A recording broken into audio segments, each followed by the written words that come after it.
Good morning બાળકો. પાઠ 4 સસલાની પાછળ કૂતરો. આગળ આપણે વાર્તા જોઈ ગયા કૂતરો અને સસલું વિશે. તો હવે આપણે એના પ્રશ્નોના જવાબ જોયા. તો હવે આપણે એની ખાલી જગ્યા જોઈશું.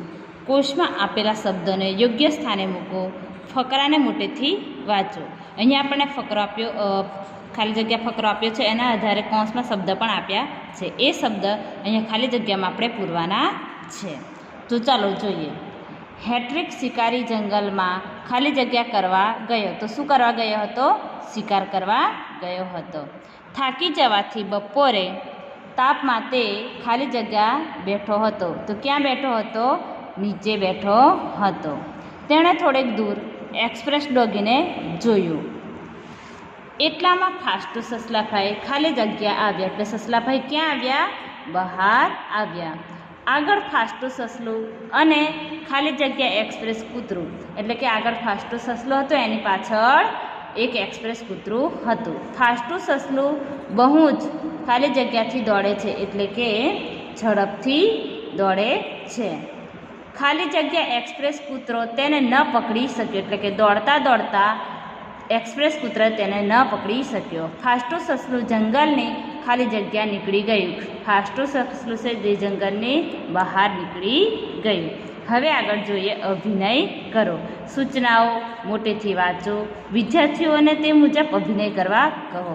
તો આ જે વાક્ય આપે છે કે લખતા લખતા હસો, રડતા રડતા માથું ખંજવાળો, ઝોકા ખાતા ખાતા જુઓ, હસતા હસતા નાચો, ગાતા ગાતા લખો, મિત્રને પકડતા પકડતા ગાઓ, અને જમતા જમતા વાંચો, વાંચતા વાંચતા લખો, અને લડતા લડતા રમો, અને ખાતા ખાતા રડો. આ અભિનય તમારે ઘરે કરવાનું છે.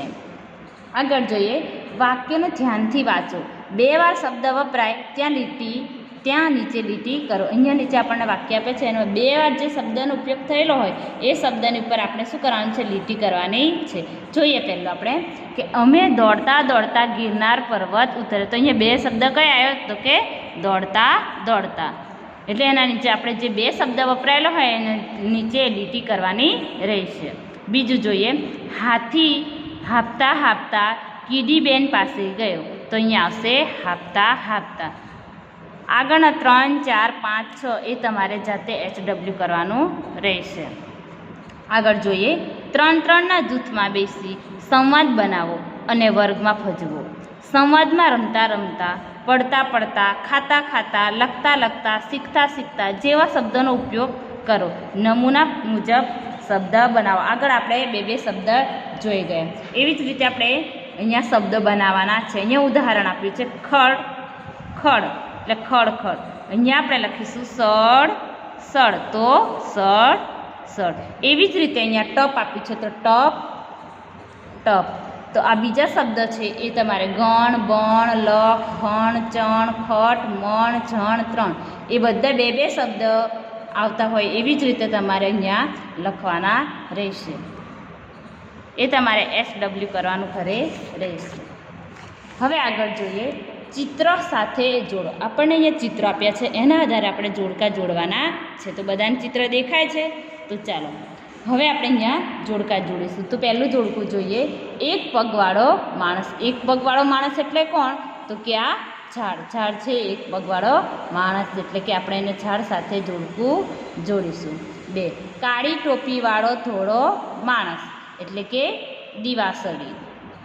3 હું એને જોઉં છું પણ એ મને નથી જોતો, એટલે કે 3જા નંબરનું ચિત્ર જે છે અરીસો.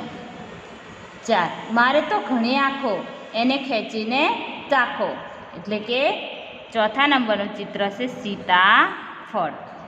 5 સાંકડી ગલીને શેડે તલાવડી, એટલે કે ચમચો. 6 તમારા ઉપરથી ચાલ્યું જાય તો તમને કંઈ જ ન થાય એવું કયું વાહન? તો આવશે વિમાન. 7 મને કાપે એટલે લોકો ગીત ગાય. તો કયા આવશે જોડકું? તો કે કેક. આપણે બધા બર્થડેમાં કેક કાપીએ છીએ. હવે 8 અને 9 તમારે HW ઘરે કરવાનું રહેશે. હવે આગળ જોઈએ. કયો શબ્દ સાચો?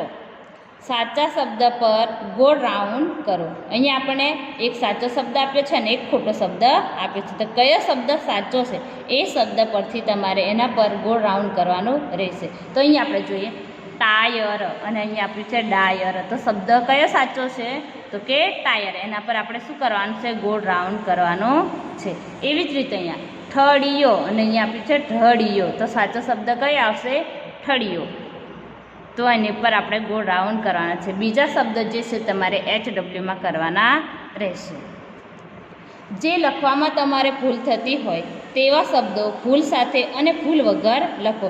અહીંયા ખોટો શબ્દ લખવાનો છે અને સાચો શબ્દ કેમ લખવાનો છે કે તે તમને લખવામાં ભૂલ થતી હોય એવા શબ્દ તમારી જાતે જ લખવાના રહેશે. એ પણ તમારે HW કરવાનું રહેશે. હવે આગળ જોઈએ મને ઓળખો. એટલે કે અહીંયા આપણને ઉખાણ આપ્યા છે. તો અહીંયા કૌંસમાં શબ્દ આપ્યા છે એના આધારે આપણે ઉખાણા પૂરા કરવાના છે. તો જોઈએ આપણે પહેલું ઉખાણું કે ઉત્તરાયણમાં મારાથી આકાશ રંગેબીરંગી થઈ જાય છે. તો કોણ આવશે આમાંથી? તો કે પતંગ. એટલે અહીંયા આપણે પતંગ લખીશું. 2 પાણીમાં હું તરું છું, બહાર કાઢો તો મરું છું. પાણીમાં કોણ રહે છે? તો અહીંયા આપ્યું છે આપણને માછલી. તો સાચો જવાબ આવશે માછલી. 3 હલો હલો કહી પડે વટ. કદમાં નાનો પણ છે દુનિયાનો ખજાનો. તો કોણ હશે? ઓળખો તો બાળ મિત્રો. તો આવશે મોબાઈલ. 4 બે આંખોને રાખવું વળગી, સુગંધ પારખું શું સગડી. સગડી એટલે કે નાક. 5 મારે રંગેબેરંગી પાંખો છે, હું એક ફૂલ પરથી બીજા ફૂલ પર બેસું છું. તો કોણ આવશે? તો કે પતંગિયું. 6 3 અક્ષરનું નામ મારું, પહેલો અને બીજો અક્ષર હર છે અને બીજો અને ત્રીજો અક્ષર રણ છે. એટલે આવશે હરણ. તો છઠ્ઠામાં આપણને હરણ લખીશું. 7 હું ગણપતિનું વાહન છું, હું ચૂચું કરું છું. એટલે ગણપતિનું વાહન કોણ છે? તો કે ઉંદર. હસો તિમિર. જો આપણે જોવું હોય તો આકાશ ખુલ્લી રાખવી જો આપણે જોવું હોય તો આંખો ખુલ્લી રાખવી જોઈએ. તો પ્રકાશ કહે છે મને તો આંખ બંધ કરીને પણ દેખાય છે. તિમિર બંને જ નહીં, શું દેખાય છે? પ્રકાશ કે અંધારું. આ એક પ્રકારનો જોક છે. તો આ તમારે જે ચોપડીમાં છે ગુજરાતીની ચોપડીમાં તમારે આ હોમવર્ક કરવાનું રહેશે અને નોટમાં પણ હોમવર્ક કરવાનું રહેશે.